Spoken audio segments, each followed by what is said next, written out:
O tempo de angústia é uma época, já falei, em que a humanidade rejeitará de maneira coletiva e definitiva o Espírito Santo de Deus. Na verdade, não é o Espírito Santo que vai sair da terra, porque ele é onipresente. É a humanidade que vai ficar cada vez mais surda em relação ao Espírito Santo de Deus. Tem outras passagens que falam a respeito disso. Eu já li Jeremias capítulo 30, versículos 5 a 7, para vocês, que Jeremias fala como é que seria, não é? E o que nós podemos falar mais sobre este tempo? A primeira coisa que eu falo é o seguinte: o que nós somos? Submissos a Deus ou pessoas que lutam com Deus? Chama a minha atenção que uma das possíveis traduções da palavra islamismo, Islã, seria submisso a Deus, a Alá. A palavra Islã significa submisso a Alá. Agora, a palavra Israel significa aquele que luta com Deus. Se você for olhar em termos de significado, é politicamente mais bonito e mais correto dizer que eu sou da fé do submisso a Deus, do que dizer eu sou da fé dos que lutam com Deus. Mas sabe por que eu sou da fé dos que lutam com Deus? Porque diferente do Islã, o Deus da Bíblia, ele não obriga, ele convida. Em segundo lugar, ele sabe que eu resisto. E para o meu bem, até no limite, ele luta comigo. Sabe como ele luta comigo? Como aquele pai que às vezes luta com o filhinho, porque ele quebrou o ombro, ou deslocou o ombro, e tem que ir ao médico para colocar no lugar. E a dor é muito grande. E a criança não vai querer. E muitas vezes o médico pede: mãe, ajude-me a segurá-lo aqui, porque eu vou colocar, e vai doer. E com dor no coração, querendo sentir a dor no lugar do filho, o que o pai faz? Segura. Ele segura. Às vezes num avião a criança quer levantar, ele segura. Deus segura. E uma outra razão porque a nossa religião é a religião dos que lutam com Deus, como ele lutou com Moisés. Queria matar Moisés na beira da estrada, e muita gente não entende isso. Até a mulher de Moisés falou: você é um sanguinário, o seu Deus também, porque ele lutou com Jacó e deslocou a coxa de Jacó. É porque ele sabe que muitos aprendizados só vêm pela luta. E para fechar as razões pelas quais Deus luta conosco, eu não sei se eu tenho aqui nessa noite alguém que... Eu sei que tem alguém que já passou pela carreira militar, mas eu não sei se tem mais alguém. Mas um treinamento de guerra não é feito jogando baralhos ou assistindo um filme sobre guerra. Treinamento militar para guerra, você treina lutando. É colocando o soldado dentro da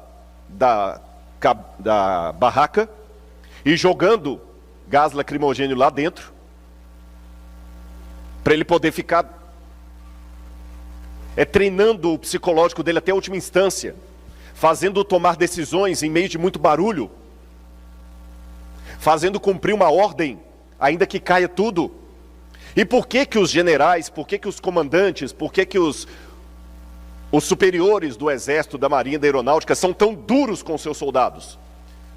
Não é porque eles não têm amor, não é porque eles não têm coração, é porque eles sabem que aquela dureza pode ser o diferencial entre a vida e a morte no campo de batalha. Irmãos, aprendam uma coisa: na guerra, você não pode se dar ao luxo de ter frescuras. Guerra é guerra.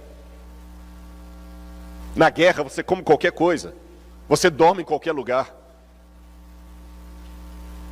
A questão é sobreviver. Então, se Deus sabe que nós estamos numa guerra, um conflito cósmico entre as forças do bem e do mal, Deus luta comigo para me treinar. Então, se você está sendo atacado pelo mal, E você pergunta, por que Deus está deixando? Ele está treinando você, meus irmãos.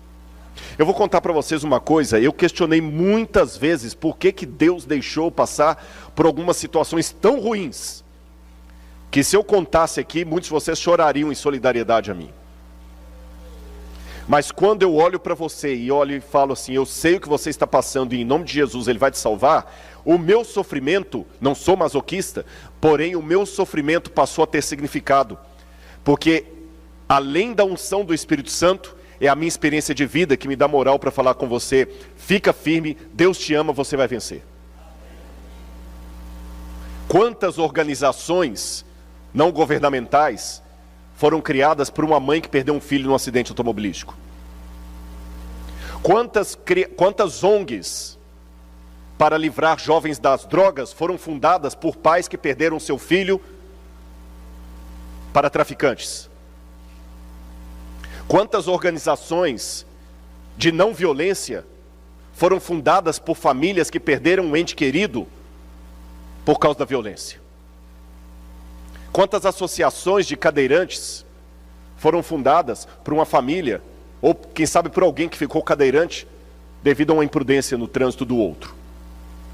Quando o seu sofrimento passa a ser significativo para a sua vida ou do seu semelhante, aí você consegue ter paz. Você só não tem paz quando o seu sofrimento não tem significado.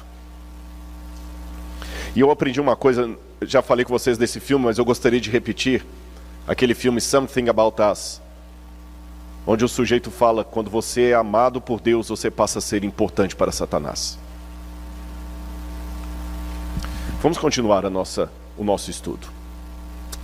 Além dessa angústia, nós temos também a informação de que haverá uma perseguição final dada aos filhos de Deus. Vamos ver Apocalipse, capítulo 13. Apocalipse, capítulo 13.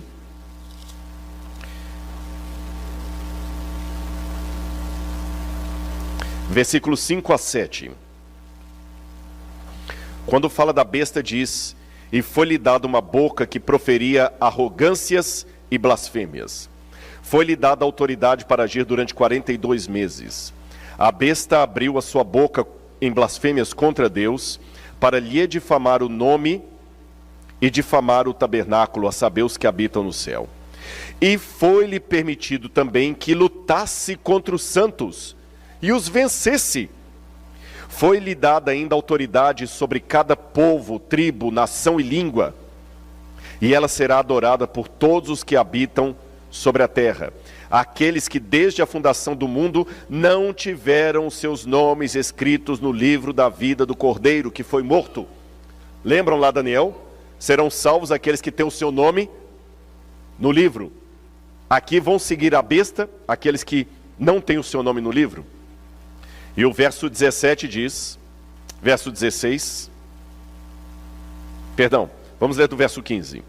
E foi-lhe concedido poder para dar vida à imagem da besta, para que também a imagem da besta falasse e fizesse morrer todos os que não adorassem a imagem da besta, a todos os pequenos e os grandes, os ricos e os pobres, os livres e os escravos. Faz com que lhe seja dada certa marca, na mão direita ou na testa, para que ninguém possa comprar ou vender, senão aquele que tem a marca, ou o nome da besta, ou o número do seu nome. É interessante também que em Apocalipse capítulo 6, versículo 9, nós temos também uma visão em que João vê os mártires, que sofreram martírio ao longo da história do cristianismo. E os mártires, o sangue dos mártires, a alma, a vida deles, clama a Deus falando, até quando, verso 10, até quando, ó soberano Senhor, não julgas em vingas o nosso sangue dos que habitam sobre a terra? Aí o verso 11 diz, a cada um deles foi dada uma veste branca, e lhes foi pedido que repousassem ainda um pouco mais de tempo, até que também se completasse o número dos seus conservos e irmãos, que iam ser mortos igualmente eles foram. Então, irmãos, antes que a porta da graça se feche, alguns de nós talvez poderemos ter de dar a nossa vida por amor do Evangelho, ou perder algum ente querido por amor do Evangelho. Eu não sei o que é pior: morrer ou perder um ente querido que foi morto pelo Evangelho. E como você vai se comportar nesse tempo que eu estou descrevendo aqui para vocês? Bom, o treinamento já é feito como você se comporta hoje. Deus está em primeiro lugar na sua vida? Ou você está ocupado demais para Deus e tem desculpas e desculpas e desculpas para não entregar de uma vez a sua vida a Deus, para fazer de Deus o Senhor da sua vida? E muitas vezes você questiona assim: ah, Rodrigo, desculpa, olha, se Deus é amor, por que Ele deixa eu passar por isso? Eu não mereço. Eu pergunto a você uma coisa: Jesus merecia a rejeição que Ele teve? Merecia? Jesus merecia ter sido traído? Jesus merecia ter sido trocado por um bandido? Jesus merecia morrer na cruz? Se Ele não merecia e passou por tudo isso, por que você se julga melhor do que Jesus, achando que você não merece? Por quê? Se Ele que não merecia passou, e Paulo fala, queremos ser semelhantes a Cristo em glória, mas devemos também ser semelhantes a Cristo no sofrimento. E não é uma questão de masoquismo, de ter prazer no sofrimento, não é isso, irmãos. Mas é um privilégio sofrer por Cristo e como Cristo. Nós não podemos sofrer como Cristo no sentido de salvar alguém através do meu sangue, porque eu não sou o Redentor. Mas Jesus falou: eles me odiaram, vão odiar você também. Agora, nós temos várias formas como os teólogos entendem esse tempo de angústia que eu acabei de descrever para vocês. Alguns teólogos da linha preterista acham que o tempo de angústia é apenas aquela angústia que Judá e Jerusalém passaram antes da destruição do templo no ano 70. Eu não concordo com isso. Há outro grupo de teólogos que acreditam que o tempo de angústia é apenas o sofrimento que a igreja passou ao longo das eras. Eu também penso que não, porque é um tempo de angústia muito específico. Outros pensam que o tempo de angústia será um caos no governo do anticristo. Eu estou nessa linha aqui. Só que nessa linha tem dois grupos de teólogos: os pré-tribulacionistas e os pós-tribulacionistas. Um acredita que a igreja vai ser arrebatada para não passar pela grande tribulação. Outros acreditam que não, que a igreja vai ficar aqui e enfrentar a grande tribulação. Pós-tribulacionistas, eu sou desse grupo. E um último grupo que eu não concordo também é o grupo idealista, que acha que o tempo de angústia é apenas uma metáfora para qualquer angústia da vida. Vamos ver aqui o que diz a história da igreja sobre isso. Aquela ideia, vou revelar para os irmãos uma coisa que vai surpreendê-los. A doutrina pré-tribulacionista, que ensina que a igreja vai ser arrebatada, essa doutrina só foi criada no final do século XVIII. A partir do final do século XVIII, Francisco Ribeira, que era católico, foi um dos primeiros a falar do que hoje é o dispensacionalismo. Depois dele, um evangélico chamado Darby pegou a ideia e começou a pregar na igreja. Depois dele, veio Scofield e criou a Bíblia anotada de Scofield, que ensinava o arrebatamento secreto e tudo mais. Depois de Scofield, você teve Hal Lindsey, que tornou a coisa mais popular ainda. E depois de Hal Lindsey, você teve Tim LaHaye. Esses nomes que eu elenquei para vocês aqui foram os criadores da doutrina do arrebatamento secreto e da igreja ser retirada da terra antes da grande tribulação. Mas do século XVIII para trás, você não encontra nenhum cristão que ensine a doutrina do arrebatamento secreto e da igreja sendo tirada antes da grande tribulação. Se eu pegar os pioneiros da reforma protestante, João Calvino, Lutero, Wycliffe, João Hus, todos esses aí, os albigenses, os cátaros, todos eles, até a Igreja Católica, vou mostrar para vocês, a uma ensinavam que a volta de Cristo não será um evento secreto, será um evento visual no céu, com poder e grande glória, e todo olho verá. A ideia da igreja ser arrebatada para o céu de maneira secreta, rapture, é uma doutrina nova do século XVIII para cá. Isso não foi ensinado em nenhum momento da história do cristianismo, nem nos nomes que eu acabei de citar aqui para vocês. E vou mostrar para vocês que essa ideia do tempo de angústia, com o fechamento da porta da graça, é o ensino mais antigo e tradicional do cristianismo. Quer ver? Vou dar apenas alguns exemplos, porque senão ficaria muito demorado aqui. Esse é o Didache. O Didache é o ensino dos 12 apóstolos. É um documento do segundo século que traz um pouco, é como se fosse um manual da igreja. O Didache é um manual de evangelização. O que as pessoas deveriam saber antes de se tornarem cristãs. E no Didache está escrito o seguinte sobre o tempo de angústia. Segundo século, hein? Quando a ilegalidade aumentar, eles vão odiar, perseguir e trair uns aos outros. Então o enganador do mundo aparecerá reivindicando ser o Filho de Deus. E ele fará sinais e maravilhas, e a terra será entregue em suas mãos. E ele fará coisas iníquas que não foram vistas desde o início do mundo. Então a humanidade entrará no fogo da provação, e muitos serão levados a tropeçar, e muitos perecerão. Mas aqueles que perseverarem em sua fé serão salvos da maldição. É interessante que alguns, e olha que isso, eu quero chamar a atenção do Didache, porque o Didache foi escrito numa época em que as pessoas tinham na memória ainda o ensino do apóstolo João. Vocês entenderam? Que conheceram pessoalmente João. Eles estavam muito próximos da fonte apostólica. Alguns falam, não, mas a Bíblia fala, no Apocalipse fala que Deus promete que Ele vai nos livrar da provação. Então a igreja vai ter que ser tirada antes, Rodrigo. Não. Livrar da provação não significa ser retirado dela, mas ser salvo em meio a ela. Deus não livrou os companheiros de Daniel da fornalha ardente, impedindo-os de passarem pelo fogo. Olha como é o livramento de Deus. O livramento da fornalha ardente foi permitindo-os passar pela fornalha ardente e salvando-os em meio ao fogo. O livramento de Noé e sua família não foi tirando-os antes que o dilúvio caísse. Pelo contrário, como é que Deus livrou Noé e sua família?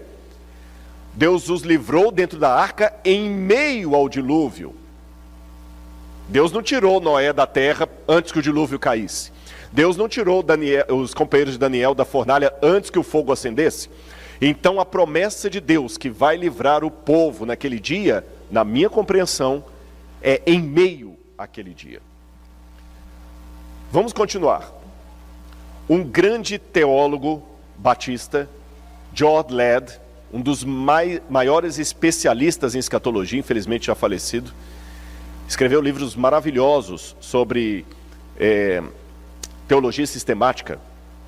E esse livro, The Blessed Hope, a Bendita Esperança, ele afirma claramente que a bendita esperança não é a libertação da tribulação, é a união com o Senhor em sua vinda. George Ladd entendia que a volta de Jesus é um acontecimento histórico real no céu e não um arrebatamento secreto da igreja. E como ele, nós temos vários outros teólogos protestantes, Matthew Henry, que eu podia citar para vocês, Adam Clarke e outros mais, Delitzsch, até o catecismo católico. Lembra que eu falei com vocês que até a igreja católica, você sabe o credo, né? Crê em Deus Pai Todo-Poderoso, Criador dos céus e da terra e tal. E quando chega no final do credo diz, está sentado à direita de Deus Pai Todo-Poderoso, de onde há de vir a julgar os vivos e os mortos. Então vocês estão notando que essa aqui é uma doutrina que ela está permeada no cristianismo, no catolicismo, no protestantismo, no adventismo. Olha o que diz o catecismo católico. Antes da segunda vinda de Cristo, a igreja precisa passar por uma provação final que sacudirá a fé de muitos crentes. A perseguição que acompanha sua peregrinação na terra revelará o mistério da iniquidade na forma de um engano religioso que é o anticristo, um pseudo-messianismo pelo qual o homem se glorifica a si mesmo no lugar de Deus e de seu Messias que veio na carne. Eu concordo com o catecismo. Vocês estão notando que eu mostrei na Bíblia e ao mesmo tempo estou mostrando autores que não são da igreja adventista que estão dizendo o que eu estou dizendo. Lembra que eu falei, como mineiro, né? Que as minhas aulas, meus sermões e meus livros são um queijo feito de várias vacas? E é isso aí. Wesley dizia, Jerônimo dizia, desconfie do homem de um livro só. Jerônimo dizia, desconfie do homem de um livro só. Quando a pessoa tem uma pesquisa inteira feita só na opinião da avó dele, ou numa revista que ele leu, num site da internet, eu desconfio. Uma boa pesquisa, você tem que pegar várias fontes. Por isso que eu falei, já prometi, eu não posso prometer, me dá o seu WhatsApp, Rodrigo. Não, é impossível, você sabe, é sobre-humano, imagina, eu fico louco, né? Não dou conta. Mas o PowerPoint está liberadinho ali na igreja. Se você trouxer o seu pendrive, pode dar, não tem problema nenhum, pode copiar todos os PowerPoints desde o início até aqui, está liberado aí, tá bom? Eu até acredito que se transformar em PDF, ele fica mais leve, de repente pode até mandar por e-mail. Bom, Billy Graham, esse dispensa apresentações. Billy Graham também acreditava como eu estou apresentando para vocês. Olha o que disse Billy Graham. Eu ouvi o som distante de cascos e vi os cavaleiros do mal no horizonte de nossas vidas. Há sérios problemas à frente para o nosso mundo, para todos nós que vivemos nele. Será uma época de conflagrações nucleares, holocaustos biológicos e apocalipses químicos rolando sobre a terra, levando o homem à beira do precipício. A história vai fundo na batalha do Armagedon. Já vemos a sua sombra rastejando sobre a terra. E, irmãos, nós precisamos voltar a esses sermões. Não é a teologia do medo, é a teologia da advertência. É a teologia da advertência. Um dos maiores sermões pregados nesse país foi para o Jonathan Edwards, que pregou o sermão Pecadores nas mãos de um Deus irado. Ele descrevia o inferno com uma forma tão vívida que as pessoas se agarravam nos bancos da igreja com medo que o chão abrisse e elas caíssem. Mas hoje o diabo virou uma figurinha. Ninguém mais leva a sério.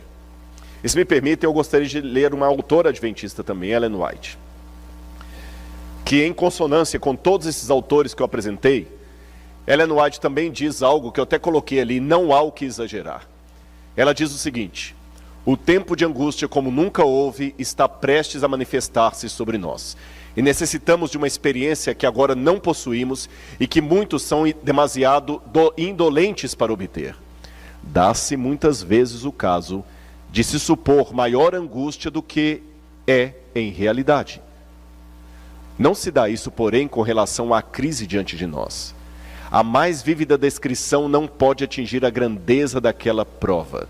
Naquele tempo de provações, toda alma deverá estar por si mesma em pé diante de Deus. O que ela está dizendo? Tudo que você vai falar na vida, você pode exagerar. Você pode exagerar. E os meus companheiros aqui, quem de vocês, eu estou falando para os homens diretamente, quem de vocês nunca contou uma história e a esposa dá uma corrida? Não, meu irmão, não foi tudo isso não. Quem não passou por isso, que atira a primeira pedra. Aí o carro estava vindo a 250 por hora. Meu amor, não é? Tinha umas 2.000 pessoas lá, não, meu bem, tinha umas 300.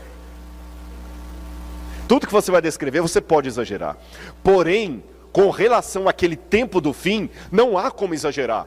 Por pior, por mais dantesco que você apresente o quadro, ele não é nem uma pincelada do que vai ser. Por isso que eu não tenho medo de falar que eu temo aquele dia.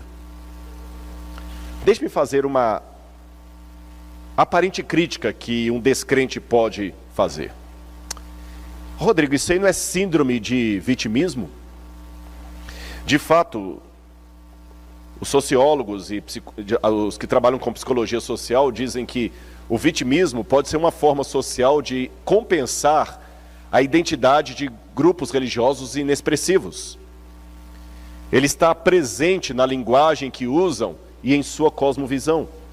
Ou seja, quando o grupo não faz diferença nenhuma, a maneira que ele encontra psicológica de sobreviver é falando que o mundo todo está contra ele.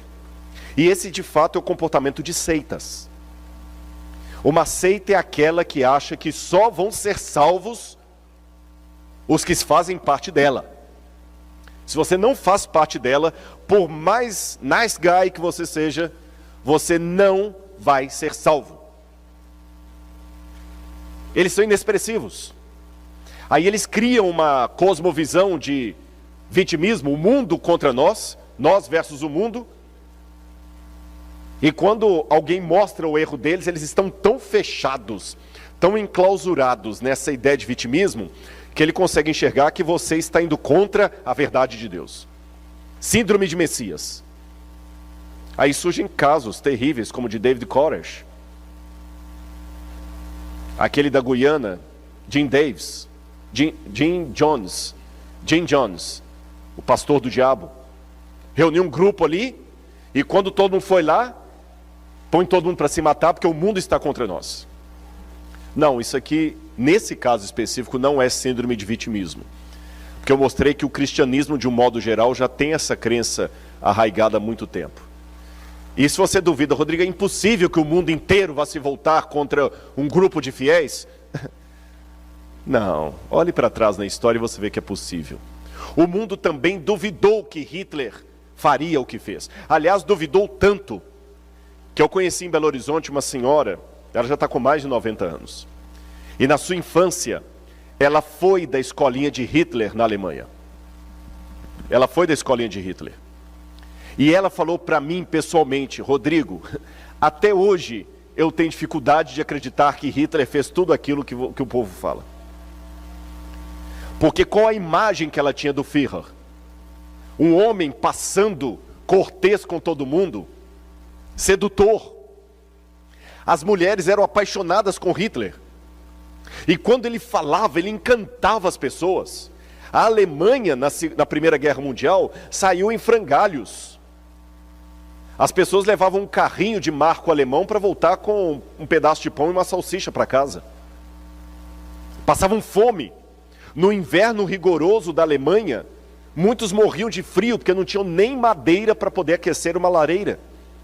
Hitler tirou a Alemanha do buraco. Hitler salvou o povo alemão. Hitler trouxe de novo orgulho para o povo alemão. E ele fez o povo alemão acreditar que eles não eram maus, que eles não eram escória. Ele trouxe a dignidade. Ele enalteceu os alemães. Ele tornou a Alemanha uma superpotência. Muitos alemães não acreditavam que milhões de pessoas estavam sendo mortas. Parecia teoria da conspiração. Nem os Estados Unidos da América acreditaram. Nem Roosevelt, no primeiro momento, acreditou. Einstein custou a convencer alguns alemães da ameaça... Einstein custou a convencer alguns americanos da ameaça que Hitler representava. Quando Einstein escreveu a carta dele, alertando sobre a bomba atômica, muitos americanos não acreditaram em Albert Einstein. Por isso que os aliados chegaram só no fim. E até hoje, há pessoas que acham que é mentira esse negócio de 6 milhões de judeus mortos. Mas eu sei que não é. Eu já visitei o campo de concentração nazista. Eu conheço judeus que perderam parentes. Olha, irmãos, dificilmente uma coisa me irrita tanto quanto uma vez um irmão de igreja mandou uma carta para mim, entregue por outro lá. E se esse irmão estiver assistindo hoje, que ele trema, porque eu não estou nem aí. descendente de alemão, falando para eu parar de falar mal de Hitler e da Alemanha, porque isso é mentira, é contra dos judeus. Eu fiquei tão irritado, tão enojado. Aí eu pensei, não, mas ele é um irmão da igreja há muitos anos. Eu falei, olha, desculpa, esse irmão ele tem que mudar a cabeça dele. Eu desconfio da salvação dele falando uma besteira dessa. Que é complô dos judeus inventarem o holocausto. Como eu tenho um amor pela história de Israel, eu fui lendo aquilo ali, mas foi me dando um estado de nervo que eu não aguentei. A Laura lembra como é que eu fiquei. Até hoje tem pessoas que duvidam. Mas se eu estou falando para pessoas sensatas que sabem que o holocausto aconteceu e que 6 milhões de pessoas foram mortas, e se eu estou falando para pessoas sensatas que sabem que enquanto eu estou falando aqui, tem governos, já aproveitando que tem africanos aqui, tem governos totalitários na África que estão matando pessoas porque são de outra etnia. Olha o que aconteceu em Ruanda. Então não digam que a perseguição final é um mito, ela pode acontecer. E sabem qual que é a receita da maldade? Primeiro, uma crise. Crise é a oportunidade para surgirem heróis e enganadores. Pode olhar. Tem muito advogado corrupto que a especialidade dele é pegar pessoas fragilizadas. É alguém que perdeu a casa no incêndio? É o pai que perdeu um filho no acidente? É o imigrante sem documento, que está fragilizado? A crise é a oportunidade para os heróis e para os bandidos. Segundo ingrediente da receita da maldade, um povo sem rumo. Um povo que não sabe para onde está indo. E curiosamente nós estamos com uma crise e estamos com um povo sem rumo. Falei essa semana das crianças que estão querendo limites, que os pais não dão limite mais. O pai não dá limite, a mãe não dá limite. Ele está sem rumo. Cresceu a vida toda sem ouvir um não. Aí quando ele é adolescente vai namorar uma menina. Quando ela fala não, ele vai lá e mata. Fica no quarto trancado o dia inteirinho jogando o joguinho lá. E se você falar com o pai vira bicho. Aí depois ele compra uma arma, vai lá na escola e mata todo mundo. Aí todo mundo, como? Isso não aconteceu da terça para quarta-feira. Aí depois ele se alia ao Estado Islâmico, porque ele quer limites, ele quer um ideal, ele não sabe nem porque que ele está vivendo. É a sociedade líquida que eu mencionei ontem. Terceiro ingrediente, uma índole má coletiva. Quarto, um marketing. Nós temos o caso de Hitler, a senhorita Leni Riefenstahl e Joseph Goebbels, os líderes da propaganda de Hitler. Um marketing bem feito. O marketing é a coisa mais perigosa que tem. Eu li um livro uma vez, cujo título era Biology. Mas não estou falando de biologia. Biology. Não precisa traduzir. To buy. Biology. E esse livro, um livro de capa amarela, grosso assim, eu assustei com o que eles mostram ali, como o marketing faz tudo para atrair você, seduzir você e lhe obrigar a comprar. Aliás, é interessante, principalmente os jovens. Muitas vezes você não quer ficar na igreja porque você não aguenta o tanto de não que a igreja dá, né? Não pode fazer aquilo, não pode fazer aquilo outro. Ah, não, para com isso. Mas você vive num mundo que lhe dá um monte de ordens e você obedece sem questionar. Eu creio que os comerciais aqui dos Estados Unidos não são diferentes do Brasil. Pelo menos no Brasil, as propagandas são sempre ordens. Compre, venda, faça, beba, tome, experimente. Você não está vestindo a roupa que você está vestindo porque você gosta. Você está vestindo porque um estilista conseguiu convencer os empresários a colocar aquilo como moda, e você agora se sente obrigado a vestir assim, senão você não vai ser aceito. Então, na verdade, o seu problema não é com a lei. Você não quer saber da lei de Deus, porque a lei do mundo você obedece. Você veste como o mundo manda, você ouve as músicas que o mundo manda, você joga os joguinhos que o mundo manda, você consome os vícios que o mundo manda, mas a lei de Deus você acha que está te aprisionando.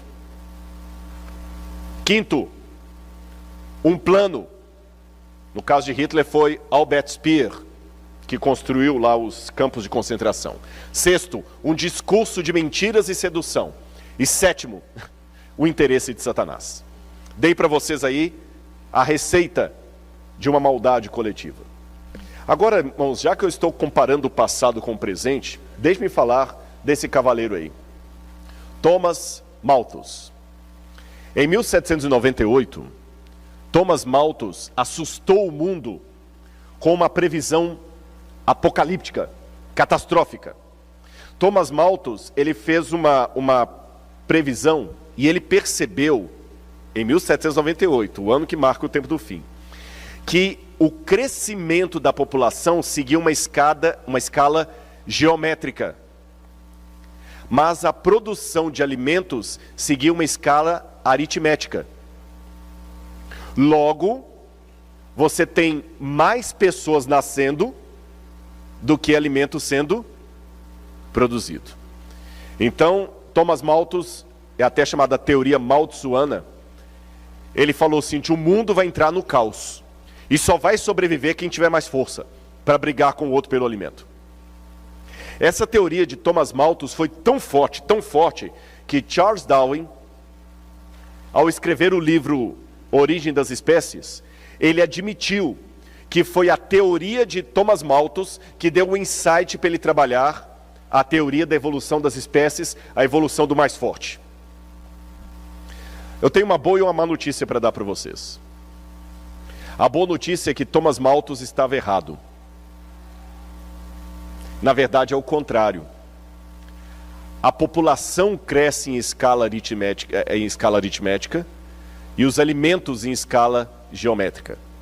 O mundo produz mais alimento do que gente. Essa é a boa notícia. A má notícia é que os alimentos estão concentrados numa fatia muito pequena da população.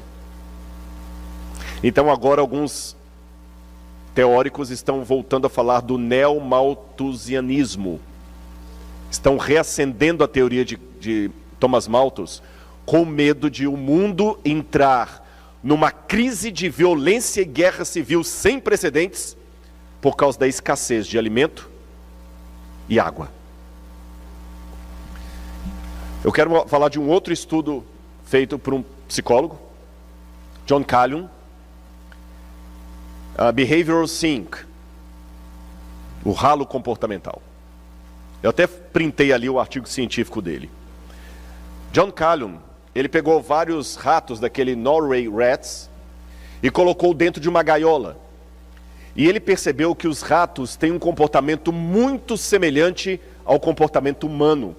Por exemplo, os ratos, eles tinham a via pública e nenhum rato fazia a sua toca na via pública. E nenhum rato entra na toca do outro, mas ele sempre transita na via pública. Como aqui nos Estados Unidos, no trespass. Respeitam. As ratazanas só eram cortejadas por um macho, ou por vários machos, quando ela entrava no cio.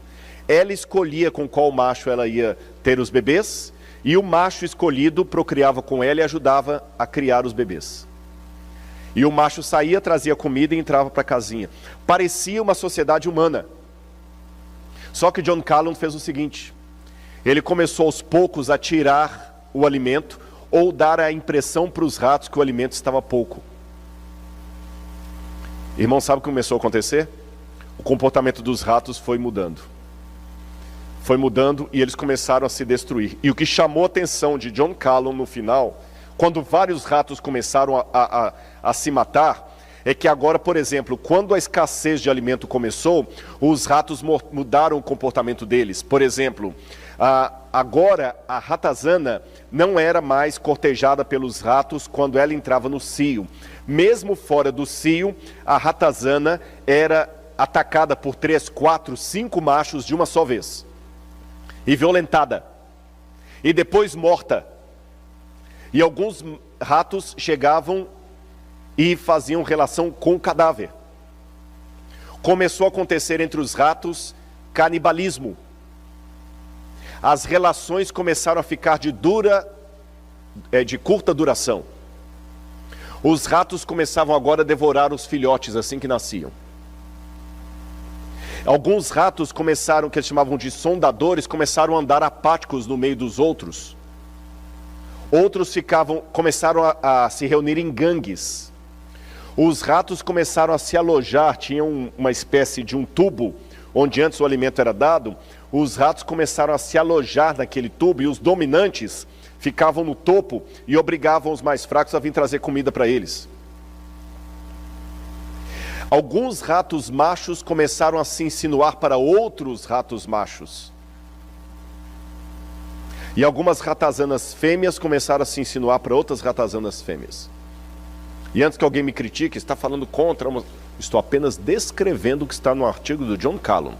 Se você está achando ruim, processe John Calhoun, num processo que ele morreu. Mas o artigo está isso. O comportamento de dois machos ou duas fêmeas não existia entre os ratos da espécie Norway. Mas nessa situação começou a acontecer e em escala crescente. Depois dessa pesquisa, que assustou muito os sociólogos, a pergunta que se fez é: será que o que aconteceu com os camundongos, os ratos Norway, pode acontecer com a sociedade hoje? John Calhoun morreu, a pesquisa dele, a resposta não foi dada, mas até hoje existem alguns psicólogos behavioristas de psicologia comportamental que ainda se fazem a pergunta com medo de uma resposta. Será que os experimentos de John Calhoun demonstram o que pode acontecer com a humanidade se houver escassez de alimento?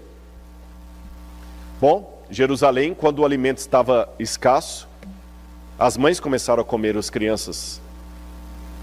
E as pessoas começavam a se matar. O neomalthusianismo que eu falei com vocês, ele está sendo revisitado, porque hoje, apesar de haver mais produção de alimentos do que nascimento de crianças, há 4 segundos é o tempo que separa cada uma das mortes no mundo por fome. Acabou de morrer alguém agora por fome no mundo. Morreu mais um. Morreu mais um. A cada 4 segundos, uma pessoa morre por fome no mundo. Por isso que alguns estão reacendendo a teoria de Thomas Malthus, que o alimento está escasso. 1 em cada 6 habitantes do planeta passa fome. Quase 1 bilhão de pessoas. 1,4 milhão de crianças correm risco iminente de morrer de fome. Mais de 1 bilhão de pessoas, 18% da população mundial, não tem acesso à quantidade mínima de água para o consumo. Entre 100 pessoas, uma estaria morrendo de fome. Se o mundo fosse reduzido a 100 pessoas, entenderam a comparação? Se o mundo fosse reduzido a 100 pessoas, significam que 15 estariam desnutridas, 21 com excesso de peso. Eu tenho outros números aqui que eu acabei não colocando.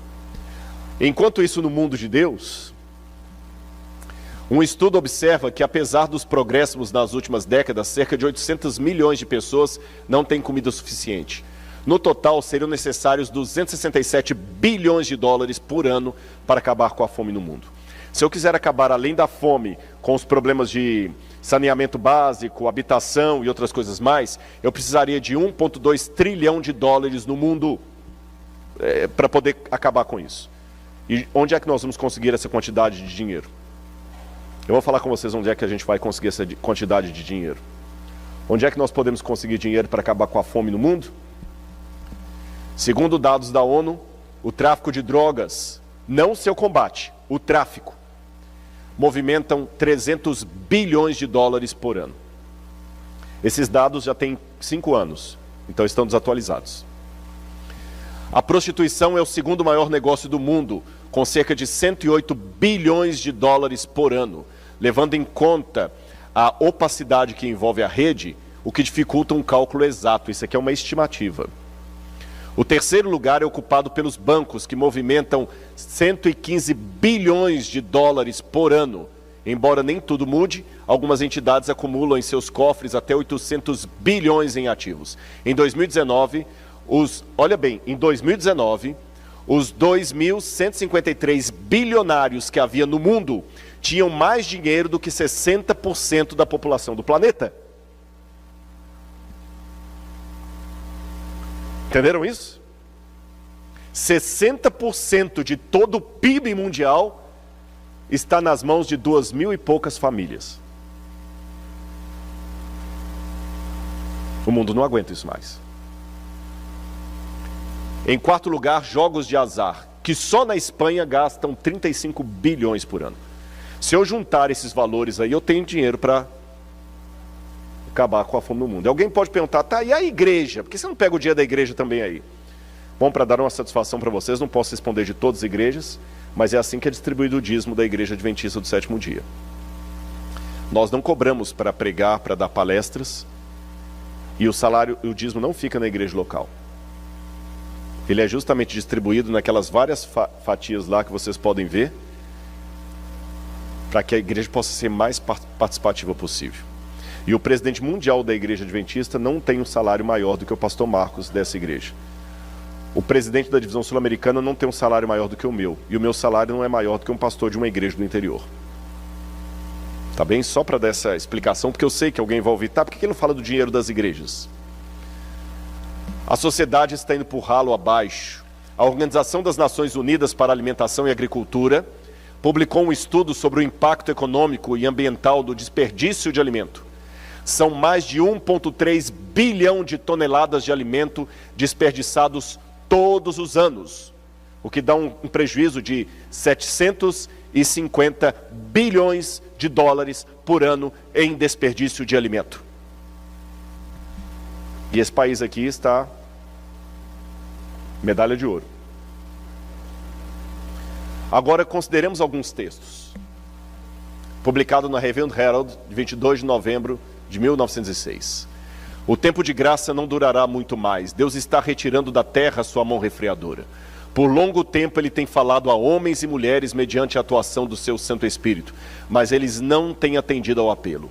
Agora está falando a seu povo e ao mundo por meio de seus juízos. Agora! O tempo desses juízos é um tempo de misericórdia para os que ainda não tiveram oportunidade de aprender o que é a verdade. O Senhor olhará para eles com ternura. Tempo do juízo agora. E como é esse tempo de juízo? Apocalipse, capítulo 16.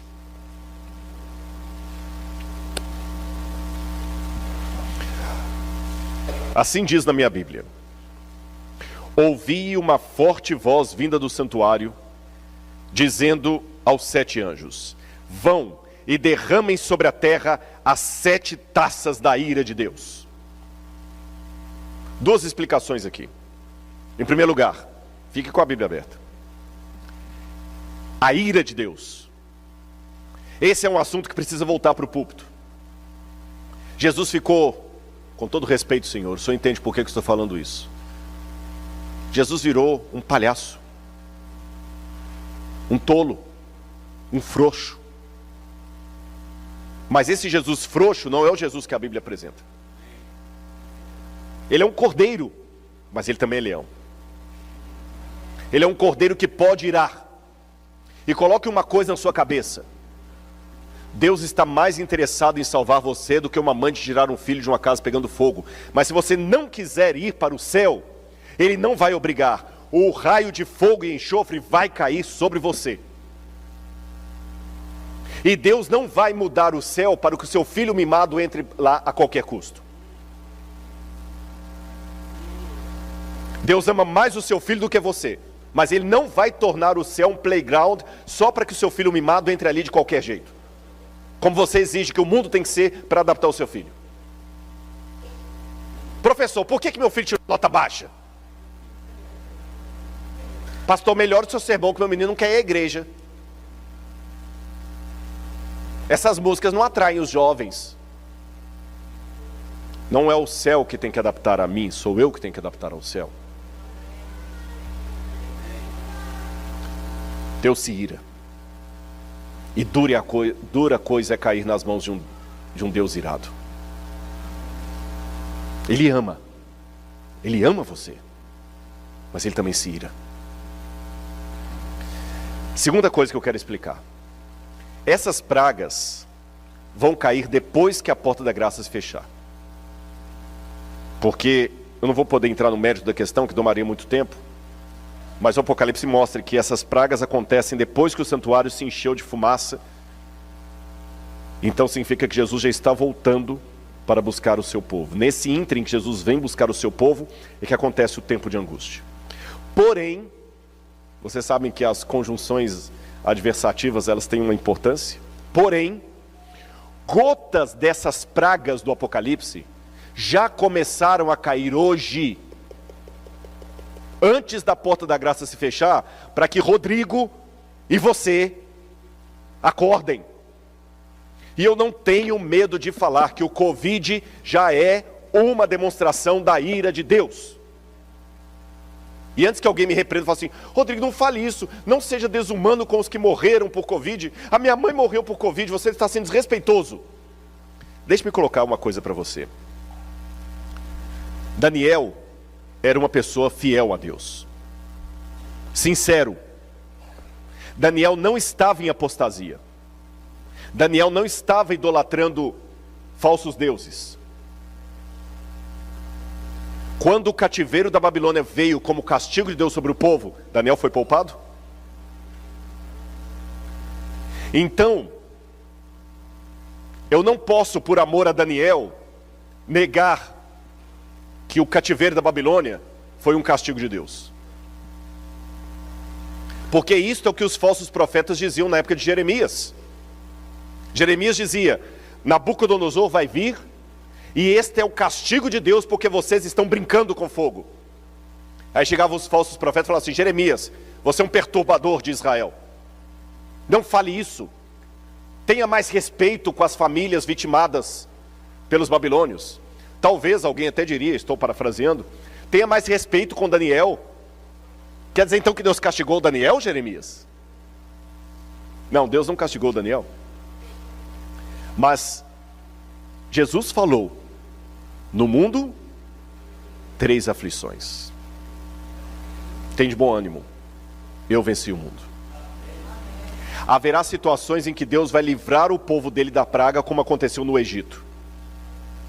Mas haverá situações em que Deus permitirá que uma pessoa sincera do povo de Deus sofra as consequências, mesmo que ele não mereça aquilo. Vocês entenderam?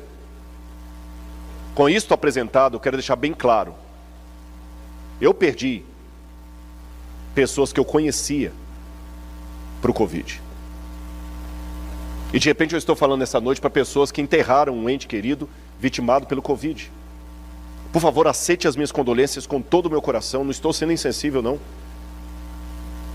Mas não me impeçam de falar aquilo que a Bíblia advertiu. E antes que você pergunte, e por que Deus deixou a minha mãe morrer de Covid, sendo que ela não fez nada de mal para ninguém? Eu repito a história da Bíblia. O que Daniel fez de mal para ir para a Babilônia? O que Jesus fez de mal para cair na mão dos romanos? Eu posso amanhã contrair esse vírus e morrer. Eu não estou isento. Até hoje eu não tive. Mas quando eu falo eu não tive Covid, foi uma casualidade. Não é que a minha esposa teve.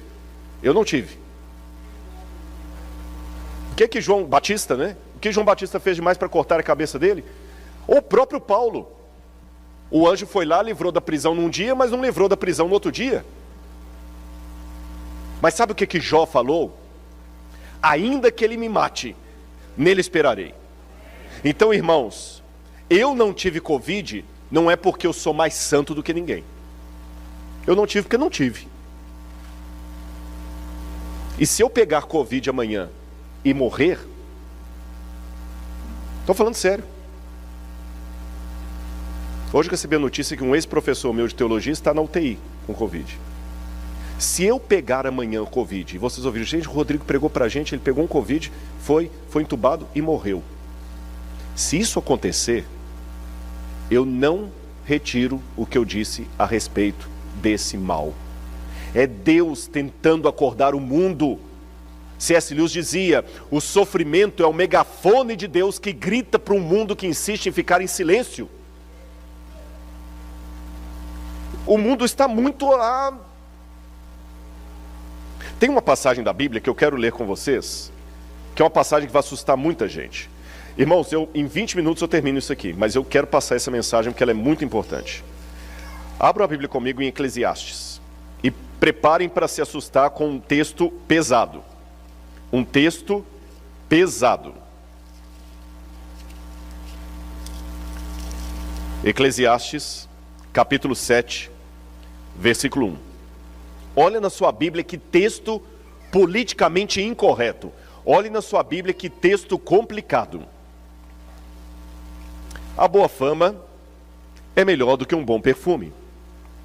E o dia da morte é melhor do que o dia do nascimento. Melhor é ir à casa onde há luto do que à casa onde há banquete.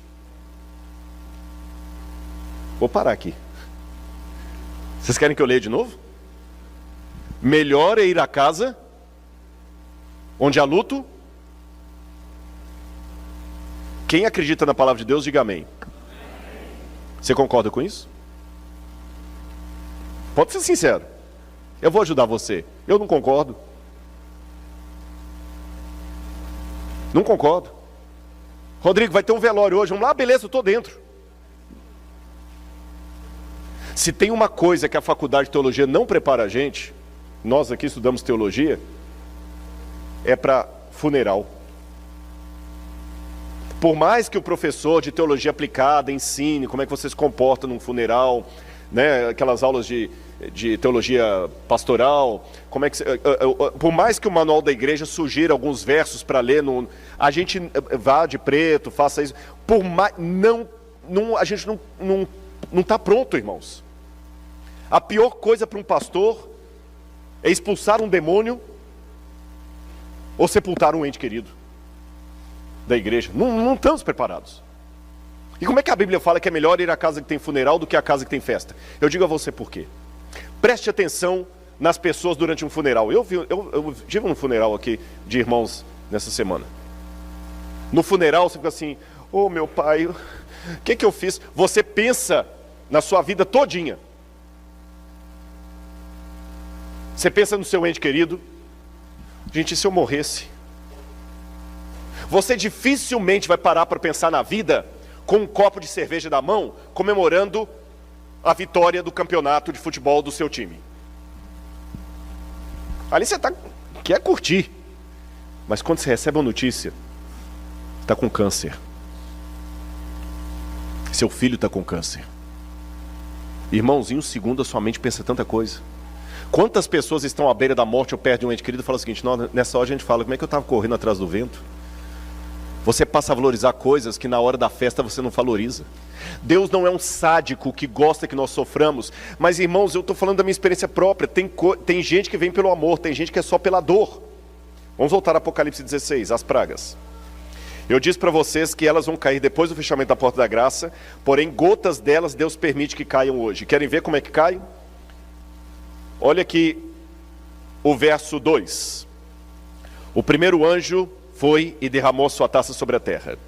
E apareceram úlceras malignas e dolorosas nas pessoas que tinham a marca da besta e adoravam a sua imagem. Isto ainda não aconteceu em plenitude, vai acontecer depois do fechamento da porta da graça.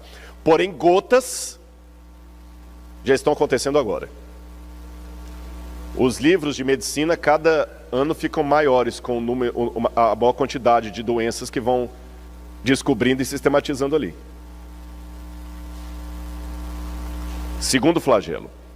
O segundo anjo derramou sua taça sobre o mar, e o mar se tornou como sangue. Se tornou em sangue. Sangue como de quê? De morto. Irmão, sangue de morto é que cor?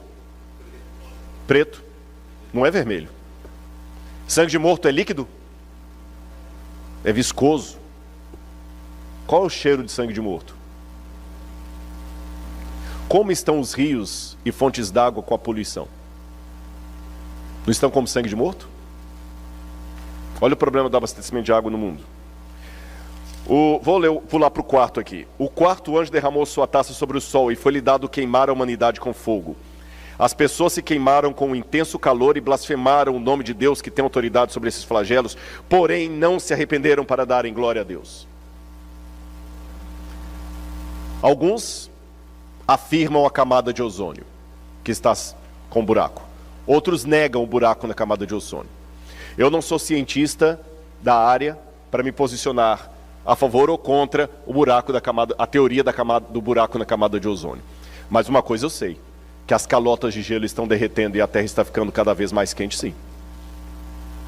Perceberam o que está acontecendo? São um megafone de Deus. Olha o que disse o livro, segundo Mensagens Escolhidas. As pragas de Deus já estão caindo sobre a terra, arrebatando edifícios suntuosos, como um sopro de fôlego do céu. Esses juízos não farão com que os cristãos professos caiam em si. Deus permite que sobrevenham para que o mundo se acautele, para que os pecadores temam e tremam diante dele. É Ellen White que escreveu isso aqui. Outro aqui também de Ellen White. Um pouquinho das taças da ira de Deus já tem tido permissão para cair sobre a terra, o mar, afetando os elementos da natureza. As causas dessas condições incomuns estão sendo investigadas, mas inutilmente. Deus não tem impedido que os poderes das trevas levem avante sua nefanda obra de poluir o ar, uma das fontes de vida e nutrição, com um miasma fatal. Não somente é afetada a vida vegetal, mas o homem sofre de epidemias. E antes que alguém fale assim, mas é uma falsa profetisa, deixa eu contar para você uma coisa. Ela escreveu isso em 1891. Hoje é redundante o que ela escreveu. Mas em 1891, sabe quantos cientistas falavam sobre poluição? 0. Nenhum. O primeiro livro escrito falando sobre poluição do ar, e que mesmo assim foi ridicularizado pelos cientistas, foi Silent Spring, de Rachel Carson, publicado na década de 1930. 1930. 40 anos depois que Ellen White falou aquilo, é que surgiu o primeiro livro alertando para a poluição do ar. Quando ela falou aquilo na época, nem os adventistas podiam endossar aquilo. 40 anos depois que foi surgir o primeiro livro e foi ridicularizado pela ciência. Demorou mais 20 anos depois disso para a ciência começar a falar de poluição. Então, quando eu falei com os irmãos, não que as pragas sejam apenas questão de poluição. As pragas vêm direto do santuário de Deus, mas o que vemos hoje podem sim ser um sinal do que está acontecendo. E como é que Satanás prepara o terreno para o tempo do fim? Paulo falou que os homens perversos irão de mal a pior, enganando-se e sendo enganados. Então o que Satanás faz? Primeira coisa, alienação. Ele quer alienar as pessoas. Cria alienação, enche a mente com informações inúteis. Muitos cristãos hoje ficam preocupados só com a tentação, mas tem um outro grande perigo para os cristãos, a distração. Qual a diferença, Rodrigo? Vou falar qual é. Tentação, ler revista pornográfica. Distração, ler o The New York Times o dia inteiro. Ninguém vai te recriminar porque você está lendo o The New York Times. Você pode até abrir o seu celular e alguém fazer uma busca ali do histórico e achar lá The New York Times, The Washington Post, a Folha de São Paulo. Não é nada que você tenha um histórico de sites que ninguém pode ver. Só que o tempo que você gasta nesses sites permitidos pode tirar você da leitura da Bíblia, da Palavra de Deus, da comunhão. Cuidado com a distração. Glutonaria e intemperança. Mensana corpore sano. Estão cada dia nos convencendo a comer mais papel e isopor. Síndromes psíquicas. Excesso de informação e pouco conhecimento. Augusto Cury falava da síndrome do pensamento acelerado. E as causas: distúrbio psíquico, excesso de informação, paranoia de consumo e de estética. Consumismo. Nós queremos cada vez mais, mais, mais. Depois, quando não sabe onde colocar tanta coisa, faz um yard sale.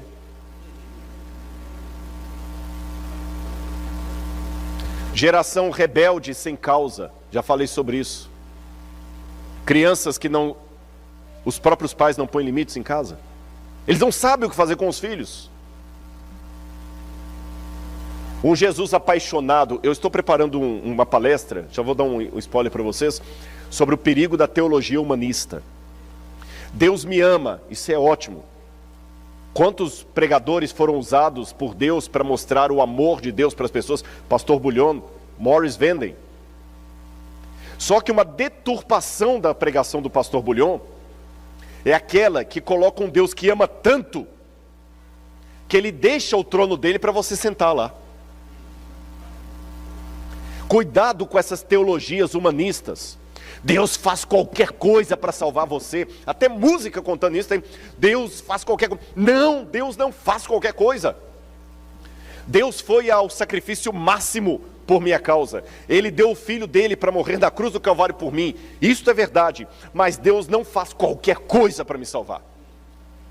Deus não duela com o caráter dele. E tem uma teologia humanista aí, vista, desculpa, muitas vezes algumas músicas que parecem mais músicas de Roberto Carlos com temática religiosa. Como se Deus fosse um adolescente apaixonado que se você não for para o céu ele vai rasgar os pulsos. Não. Deus ama você, mas Ele não vai se suicidar porque você não quis ir para o céu. Visões unilaterais de Cristo. Uns veem o Cristo apenas como um carrasco, outros veem Jesus apenas como um mansinho. Não basta falarmos apenas coisas bonitinhas sobre Jesus. Temos que pregar quem Ele é. Ele é o Senhor da nossa vida. E tem um monte de teólogos e pregadores hoje que só vivem de fama falando coisas bonitinhas de Jesus. Jesus ama todo mundo. Jesus não condena. Jesus condena. Pelo menos o que está na Bíblia condena. É proibido proibir. Ah, Jesus não liga. Jesus não é radical. A igreja, há um perigo muito grande. Alguns na igreja se tornam resistentes, outros apáticos. Interessante que o intento de Satanás não é tirar muitos da igreja, é mantê-los na igreja, mas oferecendo um cristianismo apático ou excitante. A gente estava conversando ontem, voltando para casa. Há pessoas que são servos de Jesus, outros são fãs. Eu estava conversando com o pastor, eu falei assim, engraçado, o Schumacher está vivo ainda? Assim que começou a conversa no carro. Ele está vivo ainda, tem coma. Eu falei, e gastou toda a fortuna dele para manter a esposa, né? Eu falei, engraçado, cadê os fãs do Schumacher? Eu falei, os fãs na hora, o fã, ele só é fã enquanto está tendo glamour. Quando a pessoa sai da vitrine, o fã deixa de ser fã. E tem pessoas que não querem ser servos de Jesus, querem ser fãs de Jesus. Há igrejas lotadas de fãs de Jesus. Jesus é legal. Aí ele customiza Jesus do jeito dele. Mas quando Jesus apresenta a cruz, perde a graça. Crise externa, crise interna no meio do povo de Deus. Irmãos, para terminar, o livro Grande Conflito diz o seguinte: para a sabedoria humana, tudo isso parece agora impossível. Mas ao ser retirado dos homens o Espírito de Deus, o qual tem o poder de reprimi-los, e ao ficarem eles sob o ataque de Satanás, que odeia os preceitos divinos, onde acontecer coisas estranhas. Quando o amor e o temor de Deus são removidos, o coração pode tornar-se muito cruel. Eu termino esse sermão, antes da música, dizendo uma coisa para vocês. Lembrem, vocês estão apenas ouvindo as minhas reflexões. Irmãos, eu também tenho medo do que está por vir. Eu não tenho vergonha de confessar isso para a igreja. Você ficou assustado com esse sermão? Eu também estou. Eu também estou assustado com a crise que aguarda o povo de Deus. Muito assustado. E eu não tenho vergonha de falar para os irmãos visitantes que estão aqui que uma grande parte dos adventistas do sétimo dia, é com lamento que eu digo isso, mas eu não vou mentir para vocês. Tem muita gente que está visitando aqui que vem de outras igrejas. Quando a crise chegar, uma grande parte dos que estão aqui agora vão pular para as fileiras do adversário. Uma classe numerosa. Eu não posso dizer quem é quem, porque, como eu falei na parábola do joio e do trigo, o meu papel é crescer e dar fruto, não é saber quem é quem. Mas pela profecia, eu sei que uma grande parte vai pular para as fileiras do adversário. Eles chegaram a ver as coisas quase sob a mesma luz, mas em chegando a aprovação, too much for them. Foi muito para eles. Não porque Deus deu uma carga maior do que eles podiam suportar. Não. É porque eles passaram a vida inteira brincando de salvação. E não estão preparados para o conflito. As coisas de Deus sempre Ele deixa para depois. Ele não quer se comprometer. Ele não quer arriscar. Ele não quer ficar mal na fita. Eu não posso apontar o dedo para ninguém aqui, porque se eu fizesse isso eu estaria pecando perante Deus. Mas eu posso implorar para a igreja que está me assistindo aqui e virtualmente.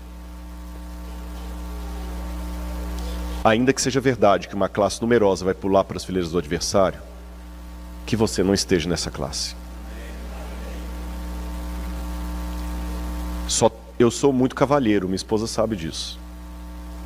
Eu me sinto mal, por exemplo, se eu estiver andando e ela estiver atrás. Eu não faço só na fita, não é.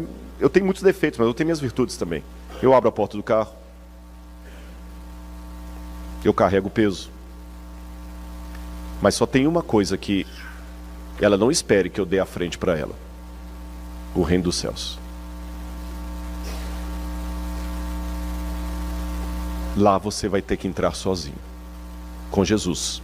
Mas eu digo em termos. E não entregue o reino por causa do seu filho, do seu cônjuge, por causa do seu namorado, por causa do seu emprego. Essa crise vai vir, já sabe por quê? Porque hoje todo mundo está igual. A única forma que eu tenho de saber quem é joio e quem é trigo aqui dentro, estou me incluindo. Nem você sabe até que ponto eu sou sincero ou sou um hipócrita. Só tem um jeito. E esse jeito foi previsto por Sigmund Freud, o pai da psicanálise. Eu vou ler um trechinho do que Freud escreveu. Deixe alguém tentar expor à fome diversas pessoas de maneira uniforme. Com o aumento da urgência imperativa da fome, todas as diferenças individuais obscurecerão, e em seu lugar aparecerá a expressão uniforme do único desejo não silencioso, Thanatos e Eros. Eu vou pedir licença ao Dr. André para tentar explicar Freud, que é audácia. Eu disse que eu não faria uma palestra de uma área que não é minha, mas que eu poderia dialogar contra a área. Eu vou explicar para vocês o que Freud quis dizer. Freud quis dizer, munido da ideia da evolução das espécies, Freud disse que você só é educadinho porque tem comida para todo mundo. E quando você vê alguém comendo assim, sôfrego, ou indo na frente, nossa, que cara sem educação. Quando você está no supermercado, alguém passa na sua frente, nossa, sem educação, não teve berço não? Sua mãe não te deu educação não?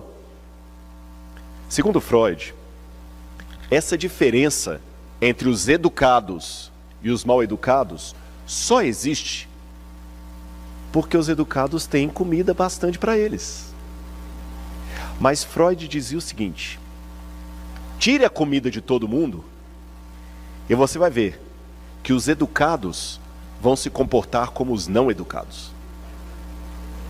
Até se você tirar a comida de todo mundo, depois de um tempo sem fome, jogar um hambúrguer ali no meio, até a rainha da Inglaterra vai te dar pescoção para atacar primeiro o hambúrguer. Porque Freud dizia que as duas, lembra, por causa da evolução das espécies, Freud dizia que as duas únicas entidades perenes dentro